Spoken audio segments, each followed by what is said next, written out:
물이 바다 덮음같이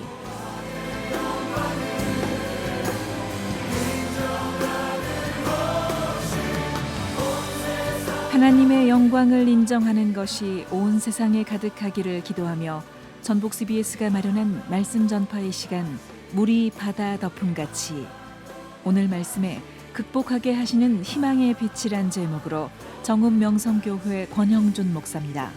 성경 본문은 마가복음 2장 1절에서 12절 말씀입니다.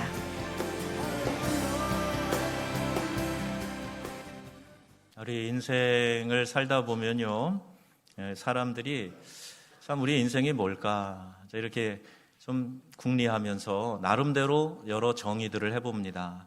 여러분은 인생을 어떻게 정의하시겠습니까? 우리 인생에는 반드시 장애물이 있어요. 삶에 찾아오는 여러 가지 문제들, 이런 장애물이 없는 인생은 아마 한 분도 없는 것 같습니다. 장애물이 있을 때 장애물을 바라보는 시선이 중요해요. 하나님은 우리가 감당하지 못할 시험을 주시지 않는다 말씀하시잖아요. 오늘 심하게 내가 어려움을 겪고 있다면 그건 역시 내가 감당할 만하니까 하나님이 허락하셨다는 사실을 여러분 기억하시길 바랍니다. 하나님이 나를 대단하게 보시나 보다, 이런 시험도 주시고 이렇게 긍정의 믿음을 가지고 반응하면 얼마든지 우리가 이길 수 있다고 성경이 말씀하고 있잖아요. 원수가 어둠의 구덩이에 나를 덮어버리려고 해도 예수님의 그 생명이 내 안에 있으면 이 희망의 빛을 우리가 끝까지 간직할 수 있는 거예요. 주님이 우리 안에 비추게 하신 이 희망의 빛은 원수 마귀가 절대로 덮어버리고 꺼버릴 수가 없기 때문입니다. 여러분, 만약 아무런 장애가 없는 인생, 순풍에 돛단 듯 유유자적하는 그런 인생이 있다면 그것이 꼭 부러워야 할 행복한 인생일까? 한번 생각해 보세요. 아무런 문제가 없다? 그러면 행복해지겠지. 혹시 그런 마음이 드신다면 이런 상상을 한번 해보시면 어떨까요? 아이를 태중에 품게 되면은요, 9달이 넘게 엄마가 진짜 고생을 합니다. 저도 이제 우리 성의 그 문화센터를 하시는 우리 집사님 계셔서 아이들 거기 교육 보내기 위해 탐방을 갔는데, 여러 체험학습 중에서 엄마가 아이를 얼마나 무겁게 짊어지고 있는지 해봐라. 그래갖고 이렇게 만든 거를 허리에 이렇게 둘러서 이렇게 무게를 느껴보는 게 있어요. 저도 해봤거든요. 그런데 힘들더라고요. 엄청 무거워요, 이게. 근데 그렇게 달고 아이를 고생하면 입덧부터 시작해서 출산까지 얼마나 힘들어요. 태어나고 나면 이 아이가 바로 그냥 엄마 고맙습니다 그럽니까? 계속 아이를 우유 먹이고 기저귀 갈아주고 그러면서 정말 수고해서 아이를 키워요. 그렇다면 여러분, 아이가 없으면 그런 고생 안 하잖아요. 아이가 자라면서도 얼마나 속색이고 머리 아프게 할 때가 있습니까? 그런데 아이 없으면 행복해지겠네요? 그런데요, 아니더라고요. 아이를 키우면서 보니까 그 아이 때문에 분명히 수고와 때로는 많은 염려와 마음 졸이고 딱 근심하고 할 때가 있지만, 그러나 그 아이가 태어나고 자라는 그 모습 속에서 성숙해가는 그 모습을 보면서 얼마나 부모로 행복한가. 이 아이 없었으면 어떻게 살았을까. 인생의 재미가 정말 하나도 없었겠네. 이런 생각하잖아요. 그래서 아기 낳을 때 어떤 사람은 그냥 남편 머리를 휘어잡고 그냥 나를 이렇게 고생시킨다고. 애 낳고 나서는 다시는 내가 애 안 낳는다고. 그런 분들이 또 애 자라는 거 보면서 그냥 둘째 낳고 셋째 낳고 막 그러지 않습니까? 우리 집 얘기는 아닙니다.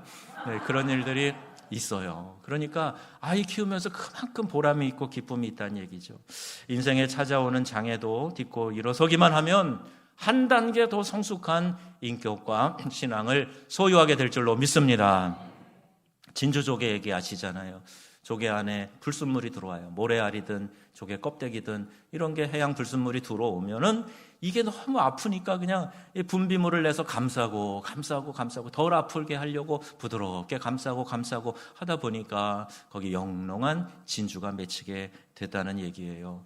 여러분, 우리도 고통의 문제가 들어오면 이거에 오히려 나의 삶을 아름답게 만들어줄 수 있는 기회가 되었다라고 생각하셔서 이 장애를 딛고 일어설 수 있기를 바랍니다. 그러므로 믿음의 사람은 장애에 굴하지 않는 사람입니다. 오히려 장애를 넘어서기 위해서 지붕 위로 올라가서 지붕을 뜯어내면서 길을 만드는 사람이, 그 사람이 믿음의 사람인 거예요. 믿음 좋은 척하면서 어려움이 닥치면 그냥 푹 기운을 빼고 있으면 그 진짜 믿음이 아닌 거죠.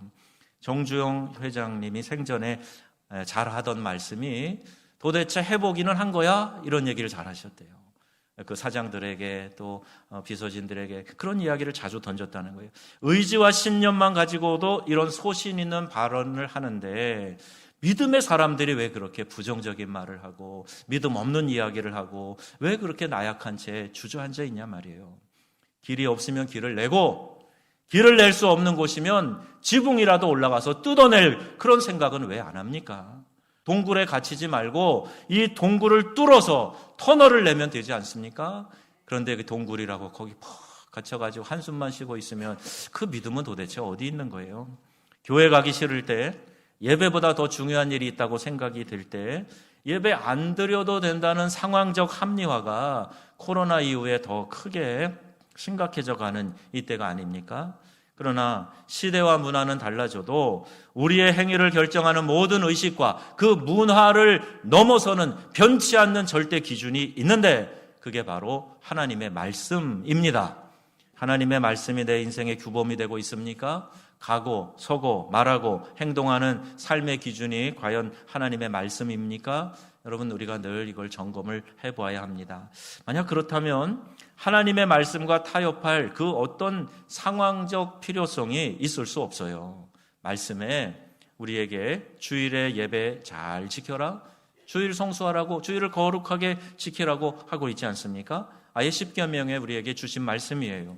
바쁜 일상을 내려놓고 하나님과 교제하며 쉬는 것은 내 자신이 축복을 누리기 위한 아주 중요한 기본이 되는 원칙이에요.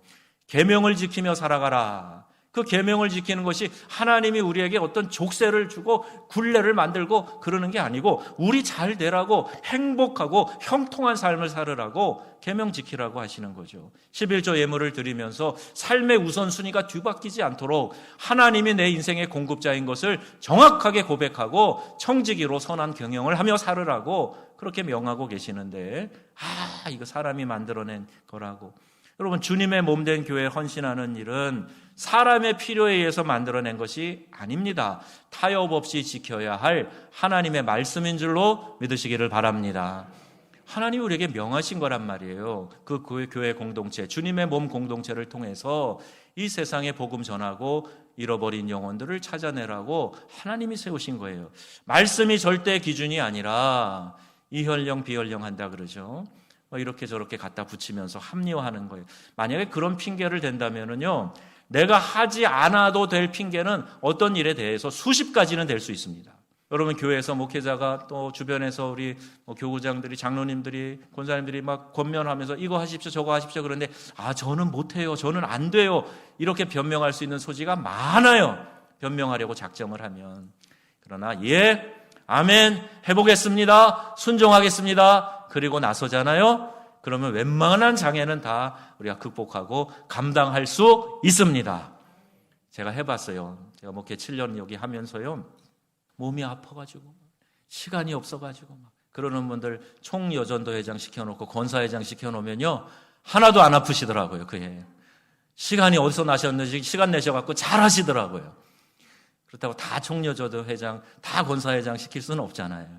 근데 여러분, 마음을 그렇게 먹으면 내가 힘들어도, 알아요, 바쁜 것도 알고 몸이 부족하고 약한 것도 압니다. 그래도 하려고 하니까, 사명을 가지고 하니까 그만큼 감당할 만한 힘이 주어지는 것 아니겠습니까? 여러분, 신앙에 핑계대지 마시고, 헌신에 핑계대지 마시고, 아멘, 순종하셔서 하나님 주시는 크고 놀라운 은혜를 여러분 모두가 받게 되시기를 주 예수님의 이름으로 축원합니다. 내가 힘들고 내가 마음에 안 들면 신앙의 좋은 전통도 마구 바꾸려고 하는 것은 하나님을 섬기는 믿음이 아니고 이 시대 정신에 불과해요. 내가 스스로 주인 되어 살아가는 시대 정신에 편승하고 있는 거예요. 그게 바로 변질된 신앙입니다. 사단은 분명 우리가 예배하는 일, 헌신하고 충성하는 일을 하는 것을 싫어해요. 방해합니다. 그래서 말세가 될수록 모이기를 패하는 어떤 자들의 습관을 따르지 말라 분명하게 말씀하고 있어요. 이 말세의 마지막이라고 하지 않습니까? 계속해서 모이는 일은 더 방해를 받을 거예요. 그런데 그게 습관화되지 말도록 해라. 그 습관하는 것을 따르지 말도록 하라. 이렇게 말씀에 교훈을 하는데 이 교훈을 우리가 애써 외면하려고 해요. 때론 길을 막아놓거나 큰 장애물이 우리의 삶에 주어질 수 있습니다. 그때에 그 장애물을 뛰어넘어갈 생각을 해야 돼요.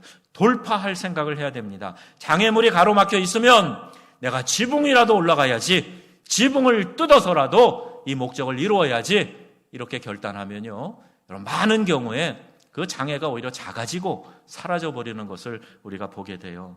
만약에 지붕 뜯다가 누가 뭐라 그러면 고쳐주면 되지요. 그리고 얘기하세요. 이 사람이 중풍병만 예수님 만나서 나으면 지붕 고쳐주는 거 이게 문제가 되겠습니까? 여러분 삶의 장애가 해결되면 그까짓 거 그거 아무것도 아닌 것이 될 거예요. 구원받은 믿음은 매우 개인적인 겁니다. 내가 예수 그리스도를 나의 구주로 구원자로 고백하고 받아들이면 구원이 임한다고 말씀하셨어요. 그러나 구원 이후에 신앙인으로 살아가는 데에는 공동체의 믿음이 아주 중요합니다. 내가 어떤 믿음의 그룹과 교제하느냐 하는 게 중요해요. 세상 친구들만 많아가지고 만나면 늘 그런 얘기만 하잖아요. 그럼 이상하게 이 세상을 따라가려고 하는 마음이 자꾸 여기서 생겨요. 나도 좀 저렇게 놀아볼까? 저렇게 살아볼까? 이런 유혹들 말입니다. 그런데 믿음의 사람들과 만나서 교제하다 보면 내가 신앙에 좋은 도전을 받고 누군가로부터 그 귀한 간증을 듣게 되면 그 사람이 새신자일 수도 있어요. 그러면 도전을 받고 나도 주님께 더 가까이 가는데 노력해야 되겠다. 이런 영적 시너지가 일어난단 말입니다. 여러분 내년에는 목장 모임 잘 하시기를 바랍니다. 신앙의 교제권 안에서 서로 이야기하다 보면 그 영적 시너지가 생기게 되는 거죠. 어떤 믿음의 그룹과 교제하느냐 중요해요. 어떤 전통을 쌓은 교회에서 신앙생활 하느냐 이거 중요해요. 우리 역사 편찬하는 이유가 우리도 과오가 있어요. 좋지 않은 것도 있어요. 근데 그런 것들은 그 과오를 그 전철을 다시 밟지 않고 좋은 것들은 우리가 더 그것을 개발하고 더 집중해서 더 활성화시키자. 그런 뜻에서 우리가 역사를 하는 거예요. 여러분 우리 안에 좋은 것들이 많이 있지 않습니까? 이제 우리 교회가 그런 좋은 전통으로 세워지게 되면 이 정읍 지역에 이 전라북도 지역에 영적 판도를 바꾸는 교회가 될 줄로 믿습니다. 그렇게 믿습니다. 아멘. 분명히 확신해요. 3절 말씀 한번 보겠습니다. 사람들이 한 중풍병자를 4사람에게 메워가지고 예수께로 올세. 그리고 5절에 예수께서 뭘 보셨어요? 그들의 믿음을 보시고, 이 협력하는 믿음을 예수님이 보셨다고 말하는 거예요. 그들의 믿음은 과연 누구의 믿음을 말하는 겁니까? 3절 문장에 보면 그 문장의 주어가 사람들입니다. 사람들이 4사람에게 한 병자를 메워가지고 예수께로 간 거예요. 그런데 지붕 위로 올라가 지붕을 뚫은 사람은 분명 상을 메고 있는 4사람이었겠죠. 또 중풍병자는 어떤 믿음을 가졌는가 정확히 알 수는 없지만 적어도 여느 다른 기적을 체험한 다른 인물들처럼 적어도 나를 좀 예수님께 데려다 주세요. 저분 만나고 싶어요. 이런 믿음 정도는 가졌을 것 같아요. 그런 간절한 열망이 있으니까 주변 사람들이 그래 어떻게 해보자. 그리고 침상에 달아매고 들고 가고 그 난리를 한 거 아니겠어요? 그래서 여러분 어떻게 해서든지 내가 주님을 만나야 되겠다. 이 마음을 갖는 거 이게 얼마나 우리의 신앙에 중요한 것인지 몰라요. 근데 예수님께서 그들의 믿음을 보셨다. 그 마음을 가진 사람들, 협력하는 사람들, 그들의 믿음을 보셨다. 말씀하는 거예요. 성령은 하나 되게 하시는 영인 줄로 믿습니다. 하나님은 우리를 하나 되게 하세요. 가정을 하나 되게 하시고 교회를 하나 되게 하시고 내가 일하는 직장 공동체 사람들의 마음을 얻어서 하나 되게 만드시는 하나님이십니다. 마귀는 정반대예요. 디아블로 나누는 거예요. 마귀의 이름 자체가 별명 자체가 나누는 자, 참소자라는 뜻을 가지고 있어요. 그러니 여러분 내가 지금 나누는 일에 쓰임받고 있다. 누군가를 참소하는 일에 쓰임받고 있다. 절대로 하나님의 일이 아닌 것입니다. 부부를 하나 되게 하시고 또 가정을 하나 되게 하시고 성령 안에서 교회를 하나 되게 하시는 그 성령의 역사에 우리 모두가 민감해서 하나 되는 믿음의 협력자들이 다 되시기를 주님의 이름으로 축원합니다. 반면에 예수께서 중풍병자를 고치실 때 사용하신 말씀이 있어요. 작은 자야 내 죄사함을 받았느니라. 이렇게 말씀하시니까 예수님이 하신 말씀에 이 꼬리를 잡고 험담하는 사람들이 나오게 돼요. 7절, 8절 말씀 보겠습니다. 다 같이 7절, 8절 말씀을 함께 읽습니다. 오직 하나님 한 분 외에는 누가 능히 죄를 사하겠느냐? 그들이 속으로 이렇게 생각하는 줄을 예수께서 아시고. 아멘. 똑같은 기적을 보면서 기뻐하는 믿음의 사람들이 있었고, 방법을 문제 삼아서 험담하는, 가십을 만드는 사람이 있었던 거예요. 그래서 그들의 믿음과 그들의 험담, 이걸 한번 여러분 대비해서 생각해 보세요. 우리는 어느 쪽에 그들이 돼야 되겠습니까? 똑같은 주님의 기적을 바라보면서, 야, 놀랍다. 우리 주님이 이런 놀라운 일을 일으켜주셨다. 야, 너 수지 맞았다. 축하한다. 할렐루야. 이런 그들이 돼야 될까? 아니면 저 방법이 틀렸네. 어떻게 저런 말을 해? 어떻게 안식일에 어떻게 저런 말로 신성모독하듯이 이야기를 해? 그러면서 험담하는 그들이 되어야 되겠습니까? 여러분, 마음을 움직이는 것도, 주님의 마음을 움직이는 것도, 사람의 마음을 움직이는 것도 꼬집어주는 말이 아니라 믿어주는 믿음에 있습니다. 지금 잘하고 있는 것, 지금 있는 자리에서 좀 더 열심히 하게 하고 더 뜨겁게 하도록 노력하고 기도하는 것이 성숙한 신앙인의 자세인 것입니다. 지적해서 고치려 하기보다는 자원하는 사람이 필요해요. 깨끗한 우리 교회 로비 1층에 더러운 오물이 떨어져 있어. 어우, 더러워. 누가 이걸 여기다 이렇게 해놨어. 이게 누가 한 거야? 아유, 이거 치워야 되는데 냄새 나네. 이런 얘기는 누구나 다 할 수 있어요. 그런데 여러분, 내가 슬그머니 조용히 가서 이제 위생장갑 끼고 그 더러운 거를 싹 치워내고 청소하는 거, 이게 진짜 믿음의 사람, 헌신자들이 하는 거예요. 말로는 지적하는 거는 누구나 다 하지만, 그러나 내가 나서서 그것을 바꿔보고 고쳐보는 일에 내 자신을 드리는 것은 믿음의 사람이 할 수 있는 겁니다.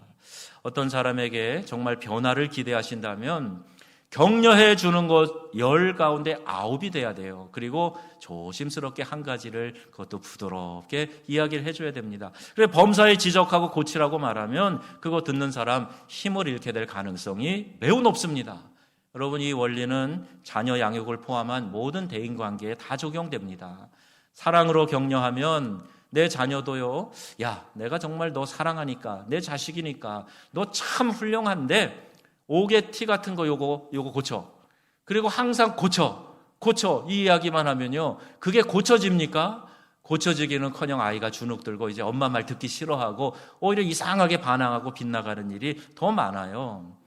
여러분, 이 원리를 잘 알아서 서로 격려하고 서로 칭찬하는 우리의 믿음의 권속들 다 되시기를 축복합니다. 자, 설교를 하는 목사는 어떨까요? 하나님이 주시는 메시지를 대언하는 사명과 보람으로 삽니다. 그것이 목사의 역할이기에 그 역할을 기대하고 인정하는 사람이 말씀을 통해서 은혜를 받게 되는 거예요. 훌륭한 부흥강사 오시면 물론 말씀이 훌륭하지만, 야, 저분이 오셔서 말씀하시니까 야, 은혜 되겠네. 기대감을 가지고 기도하면서 준비하고 말씀을 들으니까 더 은혜 받는 거예요. 내가 사람을 기쁘게 하랴, 하나님을 기쁘시게 하랴. 이 사도들의 반문은 말씀을 전하는 사역자마다 다 저변에 품고 있는 자의식입니다.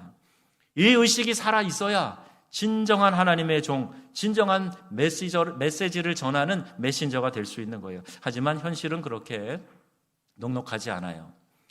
누군가에게 부담이 되어 이 말씀이 은혜가 아닌 시험거리가 되면 어떡하나. 늘 노심초사해야 되기 때문이에요. 여러분, 건강한 신앙을 가지려면 교인들은요, 나를 마사지 해주는 말씀이 아니라 내게 주시는 하나님의 메시지를 찾아야 됩니다. 나에게 지금 무슨 말씀을 하나님이 주시는 거지? 이 메시지를 찾아야 돼요. 작은 차이지만 정반대의 뜻이 있어요. 마사지는 그냥 부드럽게 어루만져서 풀어주는 것 정도예요. 메시지는 하나님의 뜻을 전해주는 거예요. 그래서 전달 방법의 문제나 문장의 수려함에 근거하는 것이 아니라 하나님이 주시는 그 메시지 자체가 무엇인가를 전달받으려고 하는 그 강렬한 마음을 가지고 말씀을 사모하게 될 때 여러분 안에 놀라운 하나님의 은혜가 우리를 역사하셔서 회복해 하시고 우리에게 부어주시는 그 놀라운 하나님의 은혜가 임하게 될 줄로 믿습니다. 오래전에 언젠가 참 설교가 쉽지 않았던 수요 예배가 있었어요. 집중도 잘 안 되고 이른바 소위 죽 썼다 하는 그렇게 생각되는 설교였습니다. 그런데 예배에 나왔던 분 가운데 어떤 분이 제게 이런 메시지를 보내왔어요. 목사님, 늘 귀한 말씀 감사드려요. 늘 애쓰시는 목사님 존경하고요. 중간 생략하고 말씀에 또 힘없고 남은 주간 잘 살아가겠습니다. 감사합니다, 목사님. 자, 이렇게 왔습니다. 제가 그날 참 부끄럽고 내 자신이 딱하게 생각되는 그런 상황에서 어느 집사님이 보내준 이 문자에 다시 용기를 내게 되었습니다. 나는 죽었으나 그래도 하나님 역사하시면 은혜 받는 사람이 있구나 생각을 하게 된 거죠. 여러분, 설교가 잘 안 되면 누구보다 자기 자신이 잘 알아요. 그때 칭찬받고 또 격려받고 한다고 해서 자기 수준을 착각하고 교만해질 설교자가 과연 있을까? 이렇게 생각해 봅니다. 그렇다고 오늘 당장 여러분이 이런 문자 제게 보내시면 제가 오해합니다. 오늘도 또 설교를 죽 써서 이렇게 보냈나 이렇게 생각할 수가 있어요. 목사의 사명은 교인들로 하여금 하나님의 말씀을 잘 순종하게 하는 겁니다. 여러분이 하나님의 말씀 앞에 서서 부끄럽지 않고 잘 순종하여 승리하는 삶을 살다가 하나님 앞에 섰을 때 잘했다, 착하고 충성된 종아, 칭찬받고 상급받는 그 모습을 생각하면서 말씀을 전하고 목양을 하는 거예요. 교회 공동체에 주신 말씀을 듣고 난 후에 반응은 은혜 받았습니다. 잘 깨달았습니다. 새롭게 결단했습니다. 그렇게 실천하며 살겠습니다. 이와 유사한 반응이어야 하지, 목사가 수고한 것에 초점을 맞춰서 인사하듯이 하는 거, 그거 별로 필요한 것이 아니에요. 말씀을 들은 내가 어떻게 결단할지에 초점을 맞춰야 된다는 말씀이에요.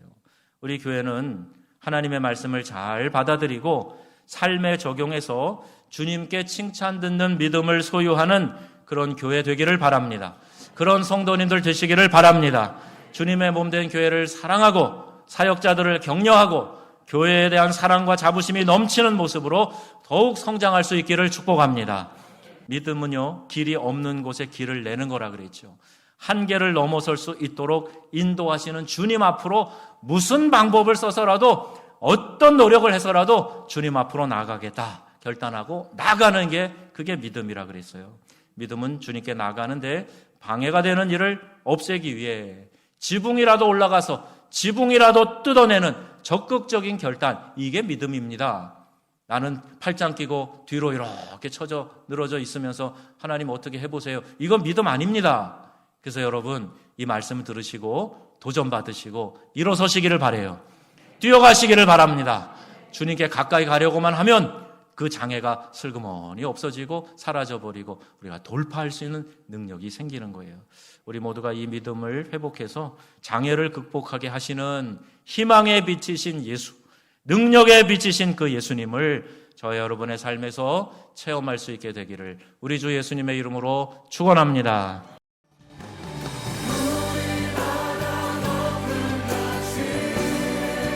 하나님의 영광을 인정하는 것이 온 세상에 가득하기를 기도하며 전북 CBS가 마련한 말씀 전파의 시간, 물이 바다 덮음같이.